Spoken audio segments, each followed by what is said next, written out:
It is said that in the winter of 1854, in a small Kentucky township that no longer exists on any modern map, the widow Margaret Tillinghast set a pot on the fire that never once went cold. Her neighbors swore they saw men go into her farmhouse, husbands each newly wed, each vanishing in less than a month. Yet none ever came out. What boiled within that pot, and why the air around her home always smelled of iron, became a question no one dared answer.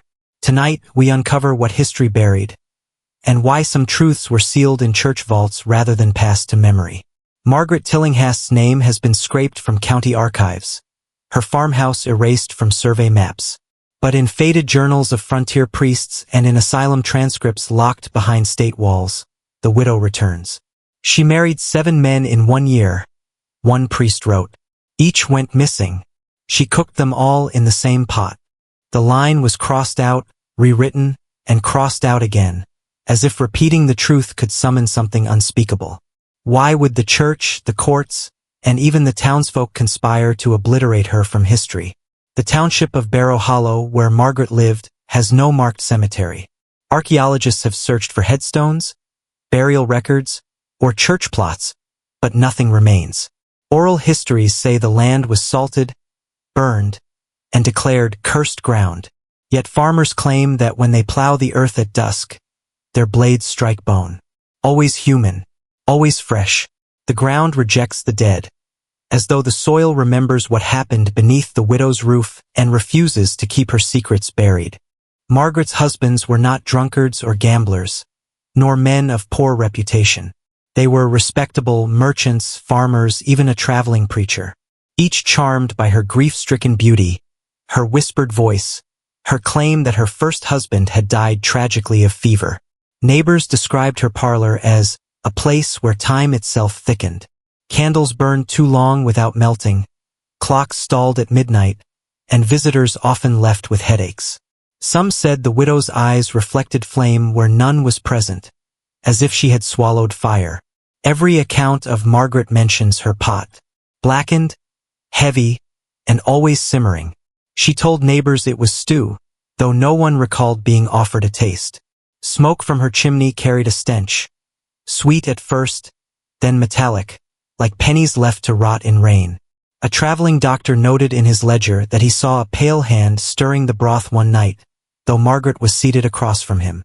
He never returned to Barrow Hollow. Barrow Hollow's chapel was built from oak beams dragged from the woods by convicts. Its pastor, Father Elam, kept meticulous sermons, except during the year of the widow's marriages. Those pages were torn out, stitched shut with black thread.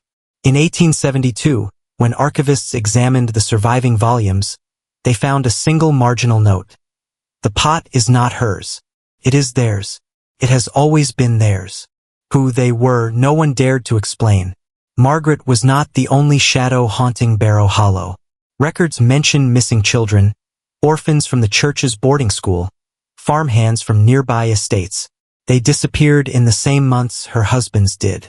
Town rumor claimed she fed them broth, telling them it would keep the nightmares away. Their voices were said to echo from her cellar long after dusk, faint and wet, like mouths speaking underwater. Survivors who stepped into Margaret's home reported a dreadful silence. The tick of their boots was smothered, their breath heavy in their ears. One farmer wrote, "It was like stepping into a grave dug too deep, where no birdsong can reach." The hearth glowed, but no wood was visible. Instead, the fire seemed to burn on its own, red as muscle tissue. The pot bubbled, and once they crossed the threshold, they could not remember how long they'd been inside. Her final husband, Thomas Keene, was a Union deserter. He had fled the war, claiming visions of a woman crowned in bone. When he married Margaret, he lasted 3 weeks.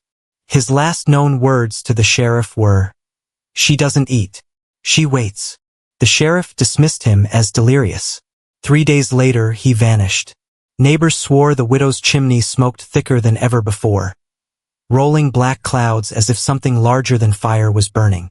On October 12, 1854, the people of Barrow Hollow gathered outside her farmhouse, drawn by a sound none could ignore. It was not one scream but 7, layered, howling in unison. The walls shook, The roof split, and then silence, absolute, suffocating. When the townsfolk entered, the pot was overturned, steaming. No bodies, only fragments of bone, polished smooth. Margaret herself was gone. The township petitioned the state to erase Barrow Hollow from record. Within a decade, it was struck from postal routes, land surveys, and census rolls. Church officials declared the land unholy and forbade settlement. Yet diaries of traveling preachers still spoke of the hollow. The widow is gone, but her table is still set. Decades later, asylum patients in Kentucky and Ohio whispered the widow's name without ever having heard it. Margaret cooked them all, one woman moaned. She boiled them into a prayer. Doctors dismissed these words as coincidence, hysteria. Sheriff Occult, who had ignored Thomas Keene's warning, died in 1870. His journals, hidden in his attic, revealed a tormenting confession. We knew, we all knew, but to speak it aloud was to join them in the pot. She was only the vessel. It was the town that fed. His handwriting grew erratic in later pages, ink blotting into spirals that resembled cooking cauldrons. In 1889, the Barrow Hollow Chapel burned in a storm. Witnesses swore lightning struck 3 times in the same place, igniting the oak beams. The fire did not spread beyond the chapel. It consumed nothing else, as if drawn solely to the stitched pages of Father Elam's sermons. When locals sifted through the ashes, they found the blackened pot, intact, its surface unscathed. The pot was taken to a diocesan archive in Louisville. Within months, the archivist assigned to catalog it began hearing voices from within the locked storeroom. He complained of dreams in which he tasted broth he had never eaten. His colleagues reported that he stopped eating bread, meat, anything at all, claiming the pot had already fed him. He disappeared in 1890. The pot vanished with him. Farmers continued to avoid the hollow. Yet in spring rains, red streams would course down the hills. Scientists claimed it was iron-rich clay, but children whispered it was blood seeping upward, a refusal of the earth to keep what it had been forced to hold. No crops grew there. No birds nested. Dogs refused to enter the valley, whining, ears pinned back. Surviving ledgers from the church orphanage show dozens of names crossed out with no explanation. Children were marked as relocated, but never appeared in other institutions. A nun's private letter confessed, "They told us it was mercy. They told us she was chosen to take them where we could not. But I hear their screams in my prayers." This suggests Margaret's horror was sanctioned, if not orchestrated, by powers cloaked in scripture. In 1932, researchers reviewing Kentucky archives noticed an entire year of microfilm missing. 1854, the widow's year. When questioned, state officials claimed the reels had deteriorated. Yet staff remembered them intact the year before. The widow's erasure was not accidental. It was curated, controlled, and forced. In 1949, an old man named Samuel Dyer claimed to be a child survivor of Barrow Hollow. He spoke in a veterans hospital, his voice thin, brittle. He said he once sat at Margaret's table, spoon in hand. He claimed the broth whispered names, his friends, his parents. It made me drink myself away. I have not been real since. He died that night, choking though no food was in his throat.